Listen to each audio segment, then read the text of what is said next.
governing board, which is the ARRT, the American Registry of Radiologic Technologists, have now changed the requirements where you have an associate's degree to the registry board.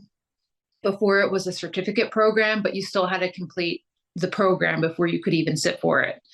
A technician is someone who can just trained on the job and has a limited set of skills, but we've actually gone to school to study exactly what we are doing. In addition to that, I'm required to do continuing education credits. Every 2 years we have to submit them. And this year for the 10-year, I was saying I graduated 10 years ago in this, I was the first graduating class that they now require every year. They require the graduated after 2012 to resit for like a registry board. So it's not so much exactly like I have to take my boards all over again, but they required us to go through and re-examine where our knowledge is and if we need refreshers in it, in addition to our normal 24 continuing education credits.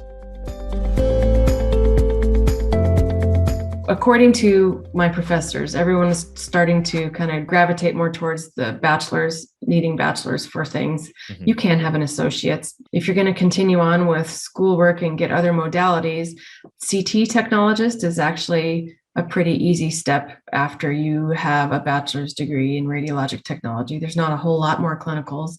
MRI is kind of the same. If you were to go into nuclear medicine, or add ultrasound or radiation therapy, it requires more. And lots of those programs, post-education or whatever they call it, most of them want you to have the bachelor's. So you have to actually, if you only have an associate's, you have to go get your bachelor's at the same time too, because there's a lot more learning in those.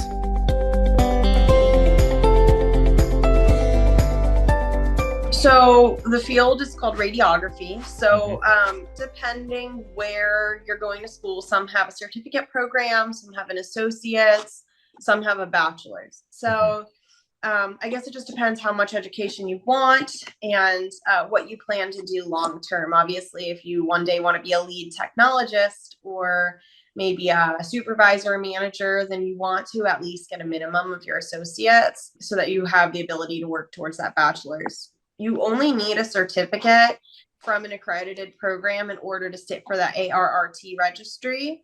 But if it were me recommending, I would say at least get a minimum of an associate's so that you have something you can do with that later.